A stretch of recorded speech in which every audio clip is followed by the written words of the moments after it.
ನಾವು ಬಹಳ ಸರಿ ಹೇಳ್ತೀವಿ, ಹೇಳಿದ್ದನ್ನ ಹೇಳ್ತೀರಿ ಅಂತ ಅಂತೀರಿ ನೀವು.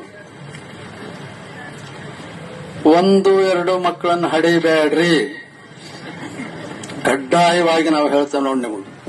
ನೀವು ಮನುಷ್ಯರೇ ಆಗಿದ್ರೆ ಇದನ್ನ ತಿಳ್ಕೊಳ್ರಿ. ಮನುಷ್ಯರಾಗಿಲ್ಲ ಅಂತಂದ್ರೆ ಇದನ್ನ ತಿಳ್ಕೊಬೇಡ್ರಿ. ಕನಿಷ್ಠ 4 ಮಕ್ಕಳನ್ನು ಹಡಲೇಬೇಕು.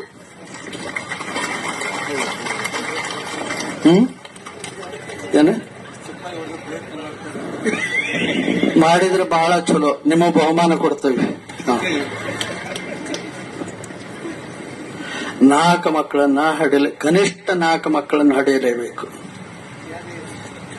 ಇದರಿಂದ ಇವತ್ತೇನಾಗೈತಿ, ನಮ್ಮ ದೇಶ ಅಲ್ಪಸಂಖ್ಯಾತರು ಹೋಗಿ ಬಹುಸಂಖ್ಯಾತರಾಗಿದ್ದಾರೆ, ಬಹುಸಂಖ್ಯಾತರು ಹೋಗಿ ಅಲ್ಪಸಂಖ್ಯಾತರಾಗಿದ್ದಾರೆ. ನೀವಿವತ್ತು 1-2 ಹೊಡಿತೀರ,